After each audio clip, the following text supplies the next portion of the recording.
Sa video na to, ipapakita ko sa inyo kung paano magdagdag ng custom code sa iyong WordPress website. If you have ever followed any WordPress tutorial na you were asked to add custom code o natatakot kang gawin to, ipapakita ko sa inyo kung gaano to kasimple nang hindi nasisira ang iyong website. Kapag nagdagdag tayo ng custom code o snippet sa ating website, we want to ensure that no mistake on our end will break our website. Para sure, magda-download tayo ng plugin na makakapag-iwas dito. Ang pag-i-install ng plugin will save us a headache just in case may masira. Ang una nating gagawin ay mag-login sa Hostinger. Kapag nasa Hostinger ka na, mag-scroll pababa hanggang makita mo ang plugins. Tapos, i-click ang Add New. Now, magdadagdag tayo ng bagong plugin na tinatawag na WP Code. Na-install ko na to, kaya ngayon i-activate ko na.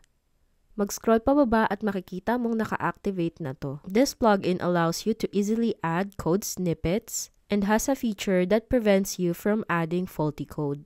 Ngayon, kapag na-activate na to, sa gilid makikita mo ang code snippets sa baba, kaya i-click mo ang code snippets.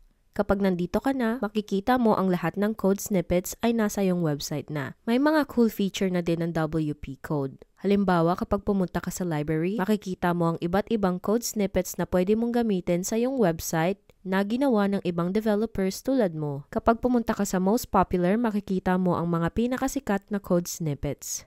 Para sa tutorial na to, ipapakita ko sa iyo kung paano magdagdag ng sarili mong code snippets. Kaya, pupunta tayo sa code snippets at i-click ang Add New. Pagkatapos, i-click ang blank snippet dito. Dito mo may dadagdag ang sarili mong custom na code.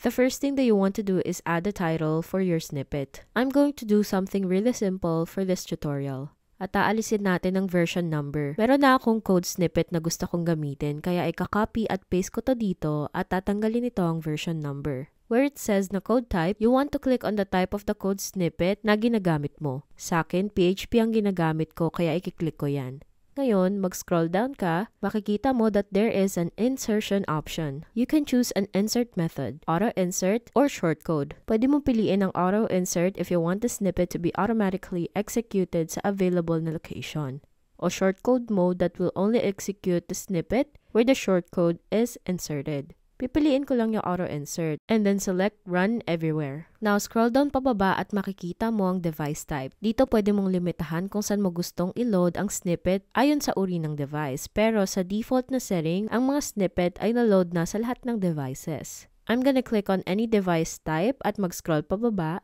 You can also use conditional logic which limits the pages where you want the snippet to be auto-inserted. Pero skip ko muna to. Pwede ka rin magdagdag ng tag, mag-set ng priority, at maglagay ng note para sa sarili mo para maalala mo kung para saan ang code snippet na to. I-click ko lang ang remove version number. If you upgrade to Pro, makikita mo na maaari ka rin gumawa ng code revisions na talagang mas okay na feature. Pagkatapos, magsascroll up ako para i-save ang snippet.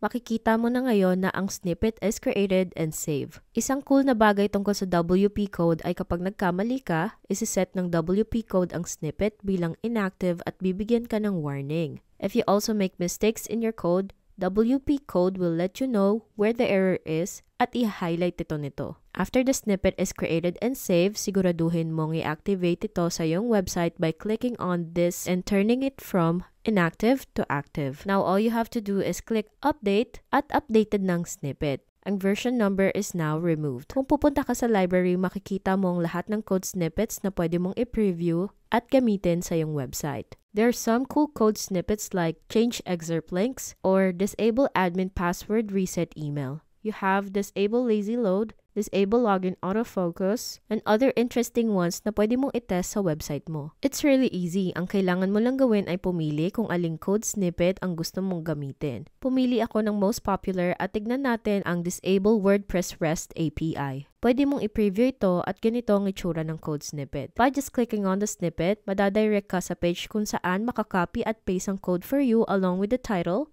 code type, tags, priorities, and notes. Ganun lang kadali. Isa pang cool na bagay tungkol sa WP Code ay maaari kang pumasok sa tools at mag-import o mag-export ng mga code snippets na nagpapadali ng lahat. Kung kailangan mong i-troubleshoot ang iyong website, pumunta ka sa System Info.